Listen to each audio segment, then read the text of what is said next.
like the Puna. Okay. Where did you go Buenos from? Aires. So that's where it will be the Puna. And when I was singing Northwest Argentina, this is the area here that is at 10,000 That height. And then I did from this side coming up to the Puna, the dry central Puna, and then up to where over here. Right there, this area that belongs to Bolivia, and then Argentina would be here, Peru.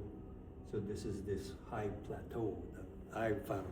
So the photograph, well, you just saw one Yeah. little window yesterday. Yeah. That's the Puna, the dry Puna, this area. Wow. So my sport was picking up a river like this one and cross to Argentina. It's this one here. Whatever, as many as Guinea pigs and are a they- big thing. and rice. So you have a bowl and you don't need anything else. Everything is there in one bowl. So you go up in this area, well, there'll be Cazuela de Llama. Yeah. So I came along, so the part that I was telling you that, so this is where I spent time in the dry Puna. It's right up. So you see it goes, small strip of desert, that will become the Atacama Desert here. And then you have the mountains. And then you have the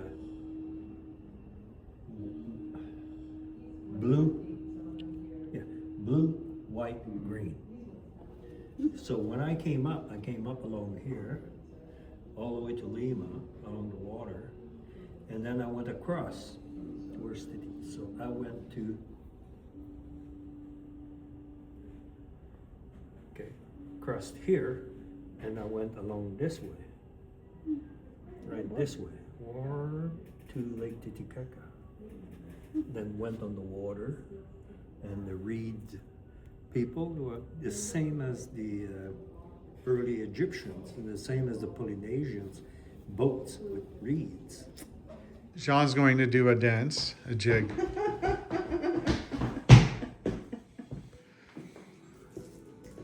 That's the Ansel Adams. This is one of my, yeah. You're going to have to tilt it forward because there's a reflection. No, more. No. This might be a bad one. Oh, there. It's the one of my favorite pictures. I want to make sure I see Please it just turn the properly. light off. Very nice. This reminds us of Ansel Adams because he's using the exposure The zone system. zone system. Yeah. What's the zone system? It's divided in 10 zones, the light. Oh, okay. In each zone is 50% when you go from the light, white, super white, no Yeah, dot of gray in there. yeah. It's 10. And every time you go down, it's 50%, or in language of photographers, one stop. Okay. So it's one stop, one stop, one stop, all the way. So that would be a 10. Yeah. 9, sorry, 10 you have nothing. So 9 is the goal to have your highlights. So you aim for one, whatever. One aims for this here Yeah. with spot metering, which is a tiny, tiny spot on the light meter, and you aim for bonk, this. Now you know where's your highlights. You memorize the reading and whatever, and then you go and check here. To get See yours. where that is. So that Your should one. be 1. If it's 0, well, there's still detail being recorded by the black and white monochrome camera. So once you have that, so I take one shot. It's not because I have so much fun just thinking and seeing and visualizing and being in my own world and going crazy. Ansel Adams, his line was, everything falls into place. Once you get this right, And that one. the rest just falls into place. Otherwise, if this is misjudged, well, all the light area will be blown up, will become pure white, and you'll start to have too much detail in your lower. So if it's at the right place, this is where the sport becomes fun, This is where I'm thrilled because every time I can nail it, it's a pleasure. So that's what allows to have all those, the depth coming from Brazil, Argentina, and all that, all the Amazon area plateau, a region that is pushing against the Andes that are on the other side, that is pushed by the Pacific plate. Okay. And that's why you have, it looks like liquid, Yeah. frozen in motion. Yeah. I'll never forget your father saying there was so much violence there. Anyway, I wanted to bring it back, even if you've seen it before, because It's lovely. That's a gorgeous shot. it's I'm just curious how he's going to show on top of the table the really big prints. I can't hear you. You mumble, I know. sucker. He does. He does. I love the clouds in that one. So now we change area. The other one was in northern Argentina. Now we're in the very south, in the Patagonian, the Argentinian Patagonian region. Very dry, very, very dry. You see it's just pebbles and things and old shrubs. Extremely windy. Like, no kidding. This boy had never seen anything, and I drove through south of Calgary where it is hell. And no, this is a different league all the time. It's ridiculous. So that's what creates, again, it's because of the oceans, the three of them. I'm looking this way, so that would be the Pacific, the Atlantic, and you have the Arctic there. And the breeze, 60, 80 kilometers an hour average, just okay. It makes the cloud formations being squash, squash. So it's just, the clouds are just caught in those, think of the reverse of a vacuum and whatever, it pushes, or a hairdryer. So the clouds just go like crazy. So you have multi-layers depending on and there's lots of those, which are my favorite. They're very cool. They look like big giant flying saucers. Exactly. Lenticulars, or lances. They are that's how they're calling them. So this one, I was riding from here, going up, I went over the hill, and I saw the clouds, and you have them all the time. Beautiful. And then I came around here, and I saw in my mirror how they really were. So I had to stop right there and make it work. Beautiful. Love it. Of that. So we're at the beginning of at the end of the Patagonia where there's a bit of vegetation. So the name of the little town right here is named Esquel.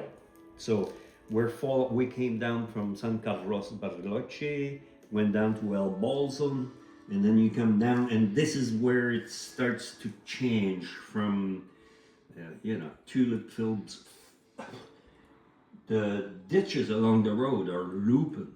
Yo, Like, don't talk to me about lupins. absolute, I've never seen anything like that. Instead of dandelions, they It's have lupins. lupins. Wait till she gets to Pemberton. Too early. So here, again, I love that geology of having the mountains, the plates that hit it. So that's volcanic here. That's an old volcano that you can see. This is copper. At first I thought it was iron, being from Canada. I thought it was rust, but no, it's copper. And this is a volcano that that's the core volcano here. So a few days before I saw one where it was a big volcano like that, and all that was left was the core. So you have that cylinder, and then you have the eroded volcano around. So it was really cool. So this is the border to Chile on the other side. So it's really cool because you're right there at the continental divide. And again, there it was very, very, very windy. The big fire, well, because the seasons are reversed, the big fires this year were in that area. Huge, Some texting back and forth. Look at the road size in relation to this. That's a monumental. Oh my god. Here's the Where's Waldo. Yeah. You see the cart? Oh yeah.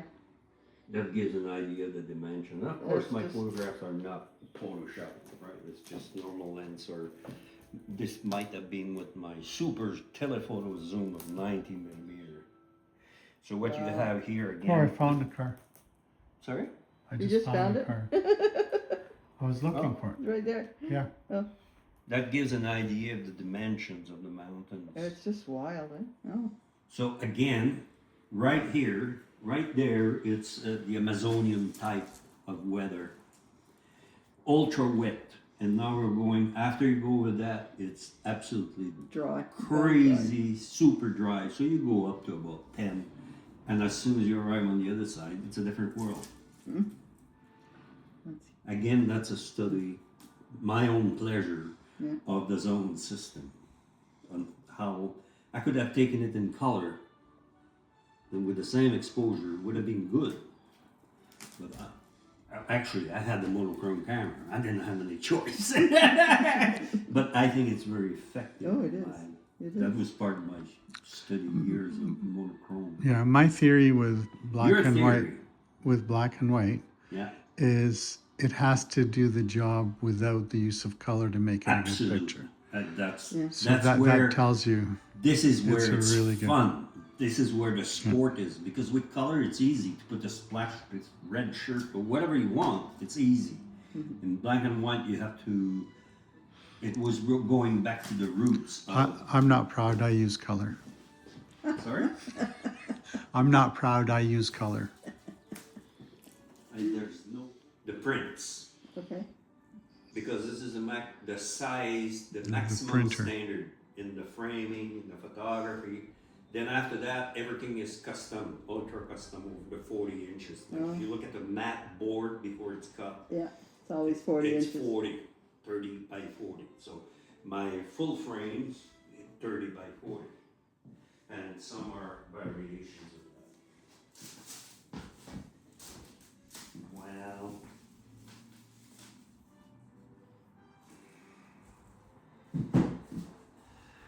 Come on. Why everybody so difficult? Do you need a hand? I could send Donna to help you. Are you okay? Yeah. It's just that I'm a phone. That plastic.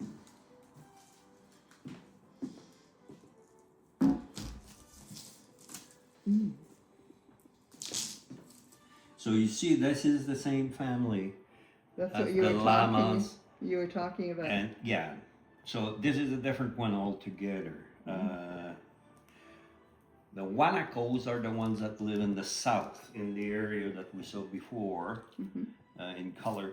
That's where the Wanakos are, all the way down to Tierra del Fuego. And at this, because you want to guess this elevation? 16,500. The road is at 16,500.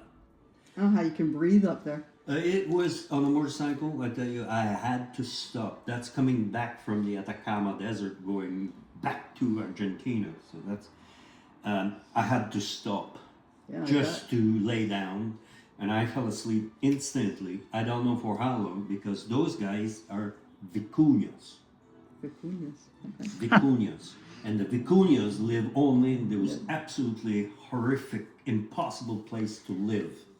They have a very, as much as your llama and the other ones, they have a thick fur or big fur. These guys have tiny fur. So I spent 1 month in what I would call my paradise. So that's a 30 by 40. Those hamburgers. I love his work with street scenes. So there's no setup there, right? I don't set up Okay. unless it's doing portraiture and Yeah. stuff like that on purpose. I do not set up. So this is in Uruguay, about 15 kilometers from the Brazilian border. So it's the end. It's called Punta del Diablo, the point, Or the devil. Devil's Point. Because there's rock formation on the shore and the water, and there are circumstances, the water just spat right up. Oh. Because I couldn't figure out what was going on. I didn't know what it was. I just had no energy. So I just was going at the time for little bike rides. And I just liked the place, so parked my bike, went inside, had a whatever it was, I can't remember. And then I walked out and I thought, oh, here's a picture of for my bike. I like the setup. So I went, that was with the 90 millimeter. And I just went and got myself ready to focus and to make sure the rest is just in a dream out of focus. And the focus is really on the machine right in the front end. And this guy showed up in the back with his guitar. All like that. No setup. Nothing. 2 photograph shots. I mean, they're not together, but I took 2 clicks on that. He just showed up. He must have been pretty far down the road because he's pretty little compared to your motorcycle. Yeah. Peruvian, Incas, Bolivian, and the one that were at the ocean. So in Arica, this is where it was all happening. Yeah, and still today it is. Well, there were wars, but Yeah. who was it? Well, it was the envoy from Spain in Lima that decided that he didn't like the shit that was going on somewhere else and he wanted it, and guess what? He was supposed to pants down and he lost everything. Love it. The war.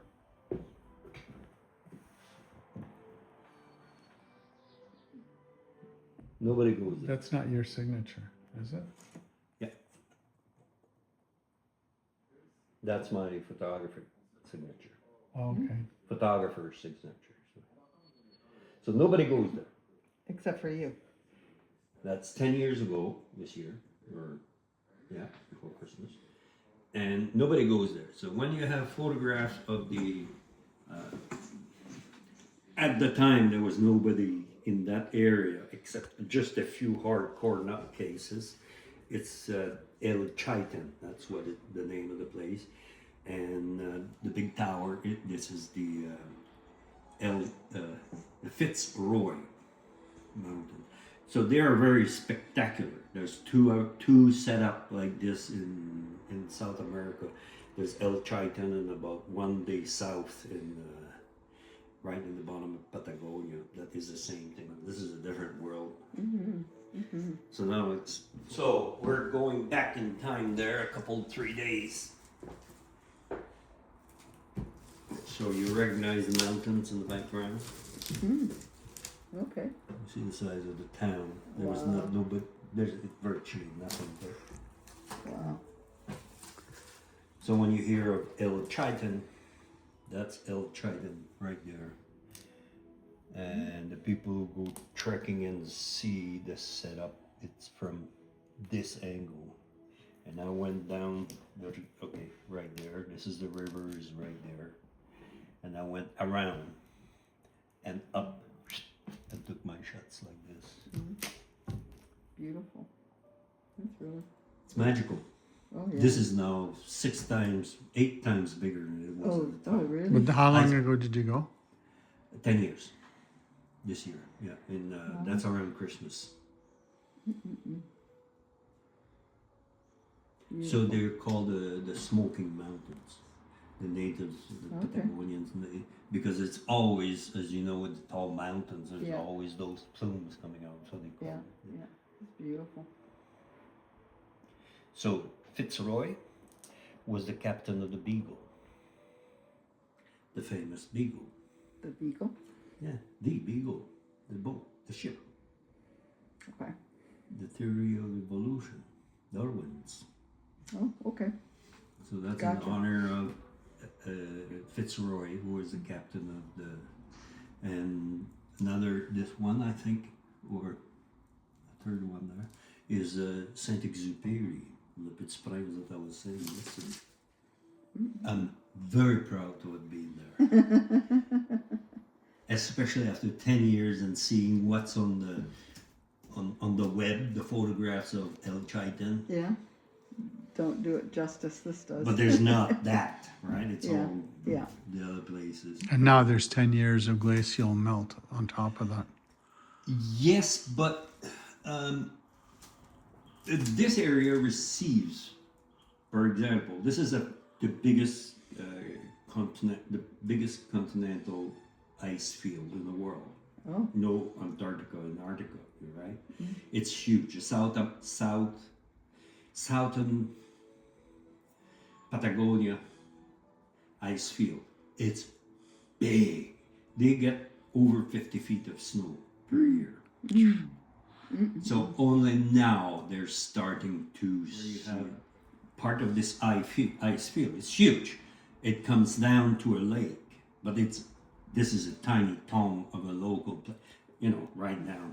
The other one is a wall that you see probably 5 kilometers coming from the top, the real glacier, but the wall comes towards you of the glacier. It regress, and it comes back with the seasons. And when you're looking at it, it's 200 feet. The face of it is 200 feet high. It's a 20-story. But what the story doesn't tell is that there's more down underneath. 30 stories, 300 feet down. So Oh the wall actually is 500 feet. Jeez. So it carves all the time. Right? Huge glacier, large ice field. Beautiful. So you're working on getting a show together? Look up your horizon. What happened? The show that I did, it just happened. A fluke. I was invited. Yeah. I was not supposed to be there, so I was just a fill-in. I couldn't put any more than 4 or 6 photographs. Oh. And there's a gallery that would be interested in having a solo for me, just Nice. for my work. Yeah. So when will that happen? Don't know. Don't know yet. So now, after having been all the way down to Tierra del Fuego and Ushuaia was the end of the world, that's how it's called. The train is called the Train del Fin del Mundo, the end of the world. So you remember I was telling you when I came back up, I went to the first place that could cross back in Chile. Mm-hmm. And that's called the Carretera Austral. That's the road that was starting to be built in the 70s by Pinochet and that is not finished. So that's coming up toward Chile, but we're in the mountains and it's the scale. Look at the size of the trees. The scale is amazing. It's incredible. It's really... And that's where you need a large print to show it off. Oh, yeah. Yeah. Yeah, you can't do that on a phone. Yeah. Look at the trees are just like tiny Yeah. blades of grass practically. Nobody there. There's absolutely nobody that goes there because the road is impractical. Yeah. Impracticable, whatever. Impregnable. You need a 4x4 to go there, and I was there with my street bike. I was chicken when there was a bit of dust. Now in there, I don't know how many hundreds of kilometers in dirt. I mean, in mud and coarse gravel. I did. Yeah. Wow. So this massif has a little bit of a reminding shape and whatever as the Canadian Rockies. Yeah, it does. But this does not. This is very typical of those down there. Volcanoes, and of that, there's 100 that are active. Wow.